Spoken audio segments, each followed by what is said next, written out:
Salvador Ponce was born on May 27, 1911. Was a Filipino writer, journalist, educator, diplomat, and statesman. Mr.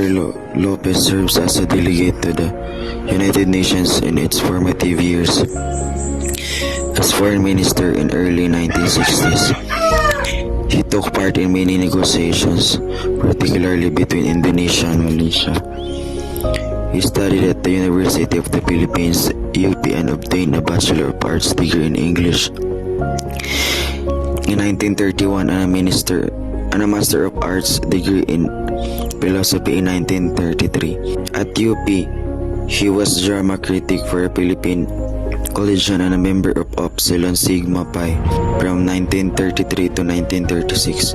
Lopez taught literature and journalism at the University of Manila. He also became a daily columnist and magazine editor of the Philippine Herald until World War II. He was appointed by President Diosdado Macapagal as Secretary of Foreign Affairs and then became Ambassador to the United Nations for 6 years before being reassigned to France for 7 years. He would also serve as chairperson of the United Nations Commission on Human Rights. Lopez was the president of the University of the Philippines from 1969 to 1975. He established a system of democratic consultation wherein decisions such as promotions and appointments were made through greater participation by faculty and administrative personnel. He also recognized UP into the UP system. Lopez was a former foreign minister of the Philippines and president of the University of the Philippines, who played a key role in helping to reduce tension in Southeast Asia. Died on Tuesday in Manila. He was 82. His family said the cause was a heart attack. One of the famous works is the Literature and Society Basahan, the word has soul as well as body. Writers who consider themselves keepers of the word may not ignore the fact that it has a physical body and possesses qualities of sound and color and fancy and imagination. But the word is more than sound and color. It is a living thing of blood and fire, capable of infinite beauty and power. It is not an inanimate thing of dead consonants and vowels, but a living force, the most potent instrument known to man.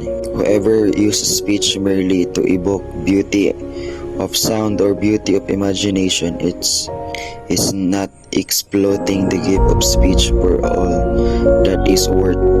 He is exploiting it only in those qualities that are inherent in the word but external to the mind and soul of a man. When a writer uses words purely for their music or purely as an instrument of fancy, he may claim that he is a devote of a pure art, since he insists on using words only in their strictly primitive qualities.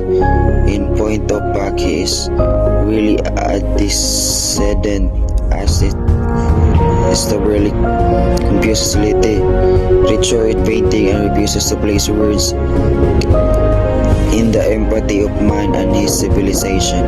There is hardly any writer of importance who does not sooner or later come to a point where his readers will ask of him, "Why do you no longer write as you used to do? The lightness and the laughter have gone out of your writing.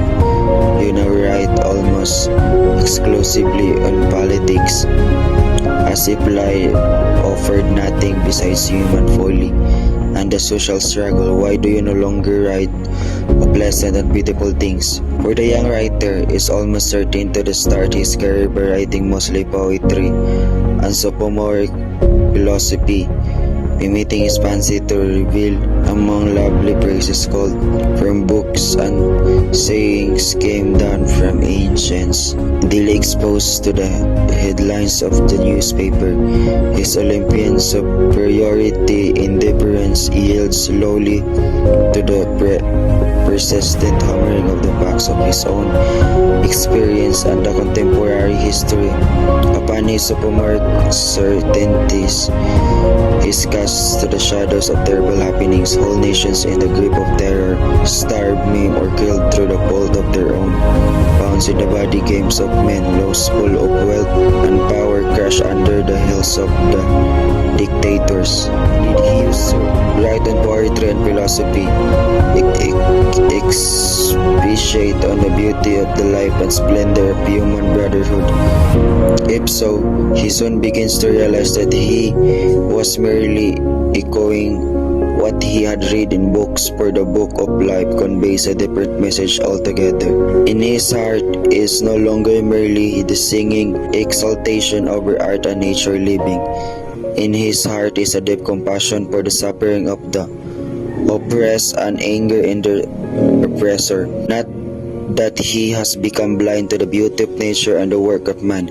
It is only that he has begun to relate his ideas and every important things that happens to some independent principles of beauty and justice and truth. His eye have burst through the veil of deception with which so much of the face of life that is ugly is covered. He has begun to pursue truth instead of praises. He is no longer a florist, scissors is in hand gathering lovely blossoms. He has become a tiller of the soil, spade in hand digging into the roots of the things and planting seeds.